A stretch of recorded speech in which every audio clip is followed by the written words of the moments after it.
안녕하세요. 세무회계사무원 강의 진행을 맡은 정아름 강사입니다. 자, 이번 시간에는 우리 영등포 여성센터에서 우리 세무회계사무원 과정이 어떻게 운영이 될 건지를 여러분들께 좀 설명을 드리려고 하는데요. 먼저 목차 살펴보시면 우리 이제 세무회계사무원의 직무에는 어떠한 내용들이 있는지 먼저 살펴볼 거고요. 우리가 지금 경력 단절 여성들을 위한 과정인데 이게 우리 여성들에게 얼마나 좀 이렇게 적합성이 있는지 직무의 적합성의 내용을 볼 거고 또 과정 중에 이러한 그 직무에 우리가 취업을 하기 위해서 어떠한 내용들로 구성이 되어 있는지를 여러분들 순서대로 한번 이야기해 보도록 하겠습니다. 먼저 우리 세무회계라고 하는 분야는요, 우리 경영관리 분야의 한 부분이라고 보시면 되겠습니다. 우리 흔히 경리라고 하는 부분이 이제 경영관리 분야이고요. 이 경영관리 분야에는 인사, 총무, 예산, 그리고 회계감사, 또 세무 분야로 또 세분화할 수가 있겠습니다. 하지만 우리가 이제 취업을 예상하는 이제 중소기업의 경우에는 이러한 것들이 다 혼합되어 있는 직무들이 이루어진다고 볼 수가 있겠고요. 이러한 경영관리 내용들을 사실 장부나 세무보고의 형식으로 기록하는 것이 바로 세무회계 직무의 핵심이라고 보시면 되겠습니다. 따라서 우리가 생각하면 좀 어렵지 않나 이런 생각들을 할 수밖에 없습니다. 왜냐하면 이 장부에 기록하는 방식이 어떠한 그 개인적인 어떠한 회사별로 다른 방식이 아니라 정해져 있는 회계 기준 그리고 정해져 있는 세법에 의해서 그 서식들을 작성해야 되기 때문에 기본적으로 알아야 될 회계 지식, 알아야 될 세무 서식들이 있습니다. 그래서 그러한 것들이 있기 때문에 아무래도 진입 장벽이 있을 수밖에 없는데요. 그런 것들 때문에 우리가 이러한 교육 과정을 통해서 자격증도 취득을 하고 또 그러한 직무를 이해하는 이해도를 높여서 취업까지 연결되는 그러한 것이 아주 필수적으로 중요한 내용이라고 보시면 되겠습니다. 자, 그래서 이 경영관리라고 하는 부분이 사실은 경리라고 해서 우리가 약간 좀 사무보조의 느낌이 없지 않아 있는 게 사실 좀 약간 오해가 있을 수가 있겠지만 실질적으로는 굉장히 전문적이고 또 그러한 지식을 기반으로 한 그런 것들이 필요하다는 걸 다시 한번 여러분들 생각하시면 좋겠습니다. 자, 그래서 이제 경력 단절 여성들을 위한 과정이다 이렇게 이제 저희가 이제 홍보를 하고 있는데요. 사실 우리나라가 이제 인구가 감소하고 있다 이런 표현도 많이 쓰고 지금 실질적으로 학령기 인구는 굉장히 많이 감소하고 있고 또 우리 학교, 대학에서도 우리 전문대, 뭐 대학교에서도 과가 많이 좀 축소되고 있는 방향으로 진행되고 있습니다. 이것을 제가 지금 왜 말씀을 드리냐면요. 우리 취업의 기회가 이제 우리 경력 단절 여성들에게 오히려 열리고 있다라고 얘기할 수가 있겠습니다. 우리나라가 제가 전문가는 아닌데요. OECD 국가 중에 이러한 30, 40대 여성의 취업률이 굉장히 감소하고 있는 형국의 이런 그래프를 보이는 걸 본 적이 있는데 이게 오히려 지금과 같은 인구가 감소하고 있는 지금의 그 형국에는 이러한 경력 단절 여성들 지금 현재 어떠한 육아나 여러 가지 사정으로 인해서 지금 잠깐 쉬고 계신 분들이 오히려 재취업할 수 있는 기회들이 많이 열리고 있다라고 보고 있습니다. 그래서 인구 관련해서 전문가분들도 말씀하시길 우리나라가 지금 현재 인구가 감소된다고 하더라도 지금 경력 단절 여성들이 다시 재취업이 된다면 이것을 회복하고도 남을 만한 인력이다 이런 얘기를 하더라고요. 그래서 저도 굉장히 관심 있게 봤었는데 이걸 보시는 분들이 그러한 걸 좀 참고 삼으셔서 이제 30, 40대 또 많게는 50대까지도 이러한 경력 단절 여성들의 사무직 기회가 사실 열리고 있다라고 보시면 되겠습니다. 예전에는 사실 40대만 돼도 이러한 취업의 기회가 사무직에서는 많이 좁다라고 생각을 했었는데 최근 몇 년간은 그러한 바람이 조금 이러한 연령대가 높아지고 오히려 경력이 있고 또 어떤 소통 능력이 있는 여성들에 대한 선호도가 많이 높아지고 있다는 걸 제가 좀 체감을 하고 있습니다. 그래서 여러분들도 용기 내셔서 이러한 경력 단절 여성들에 대한 취업 기회가 이러한 세무회계 사무직에 열리고 있다는 사실을 여러분들 기억하셨으면 좋겠습니다. 그러면 우리가 이거 재취업하기 위해서 이 세무회계 직종으로 재취업하기 위해서 필수적 사항이 있는데요. 아까 말씀드렸다시피 이 경영 관리와 관련된 부분은 전문적 지식이 물론 완전한 전문적 지식이 아니라고 하더라도 기본적으로 알아야 될 전문적 지식이 필요하고요.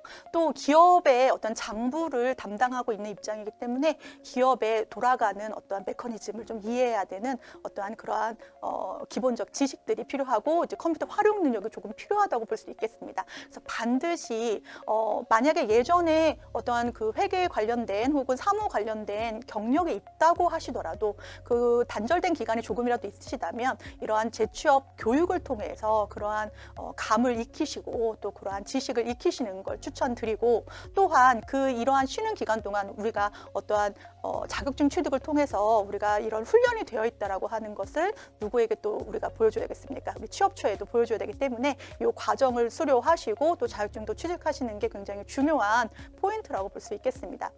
또 제가 이런 말씀 드리는데요. 우리 경력 단절 여성들에게 이 사무직의 어떠한 수요가 유일하게 좀 그래도 넉넉하게 있는 곳이 바로 이 회계 직종이라고 보시면 되겠습니다.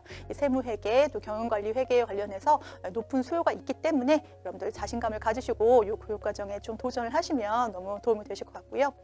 그리고 또 이게 진입 장벽이 아까 있다고 말씀드렸습니다. 왜냐하면 기본적으로 어떤 지식이 필요하기 때문에. 그런데 그걸 역으로 얘기하면 그 지식은 나의 자산이 되고 그 자산은 결국에는 우리가 앞으로 50대, 60대까지도 사실 이 세무회계에서는 심심치 않게 볼 수 있는 연령대입니다.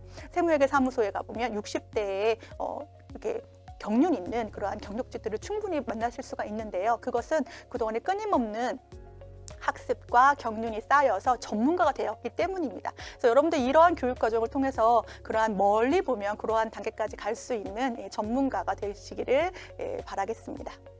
이제 주요 근무처는 아무래도 이제 크게 두 가지가 있는데요. 중소기업이냐, 아니면 이제 세무회계의 어떤 기장 대리를 하는 취업처냐. 뭐 세무회계의 그 기장 대리 업체는 이제 개인 사무소가 있고 세무법인이 있고 또 조금 더 확장돼서 이제 회계법인까지 있다고 보시면 되겠습니다. 보통은 중소기업 격리업 업무를 하던가 아니면 이제 세무회계 업무를 하게 된다고 보시면 되겠는데요. 사실 제가 이거와 관련해서 좀 말씀드리고 싶은 것은 세무회계 업무를 한다고 하면 당연히 우리가 뭐 세법을 알아야 돼, 그리고 뭐 프로그램을 할 줄 알아야 돼도 중요하지만 사실 더 중요한 능력은 의사소통 능력이라고 보실 수가 있겠습니다. 기본적으로 이러한 세무회계 정보나 기업 정보를 기업 내부에서도 서로 전달 능력이 있어야 되고, 또 세무회계 사무원 같은 경우에는 거래처들을 관리해야 하기 때문에 기본적으로 의사소통 능력이 필요하다고 보고요. 그러한 측면에서 우리 약간 경륜이 있는 30대, 40대를 좀 선호하는 경향도 없지 않아 있습니다. 또한 조금 이건 단점일 수도 있는데 이 회계 쪽으로 우리가 오면 사실 잠깐의 공부로 완전히 전문가가 되는 것이 아니라 그 내용들이 계속 쌓이고 또 경륜이 쌓이고 또 우리 세법 개정되는 내용들도 끊임없이 학습하는 것이 사실 필요합니다. 근데 이런 건 지금 걱정하실 건 아니고요. 우리가 기본적으로 우리가 알아야 될 내용들을 알고 있다면 이런 건 이제 덧입혀서 우리가 공부하면 되는 거기 때문에 큰 걱정은 안 하셔도 될 것 같고요.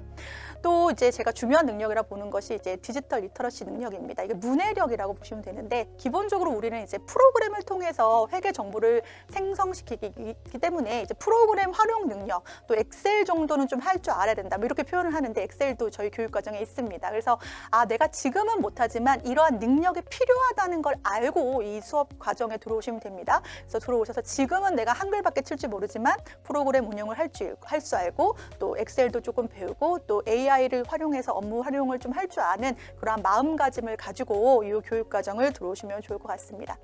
저희는 이제 교육 과정을 통해서 기업 실무 능력을 향상시키는 것을 목적으로 합니다. 다만 저희가 경력 단절 여성들을 대상으로 하는 교육이기 때문에 이제 취업을 위한 자격증 취득도 아주 필수적으로 보고 있습니다. 저희가 취득하게 되는 자격증은 한국공인회계사의 국가공인 자격증으로서 AT 자격증이라는 게 있는데요.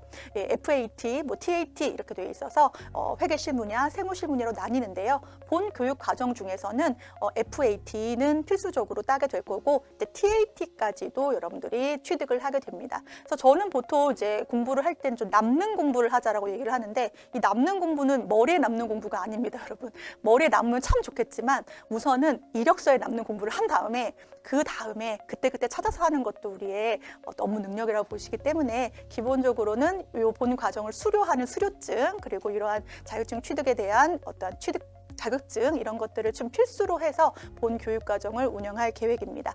AT 자격증은 FAT 1급, 2급, 그리고 TAT 1급, 2급 이렇게 되어 있는데요. 이제 TAT 1급이 제일 어려운 법인 조정까지 들어가는 자격증이고, 본 교육 과정에서는 TAT 2급은 필수적으로 취득을 하실 거고, TAT 1급도 사실은 이제 수험생들, 그러니까 수강생들의 어떠한 그 롤에 따라서는 도전을 하시기도 합니다. 근데 이런 개별적인 지도는 제가 개인적으로 지도를 하는 거기 때문에 본 교육과정 커리큘럼은 TAT 2급이지만 나는 좀 TAT 2급도 조금 충분히 할 수 있는 역량이 된다고 하면 제가 좀 TAT 1급까지도 좀 끌어들일 수 있다, 이렇게 올라갈 수 있다 정도로 좀 참고하시면 좋을 것 같습니다.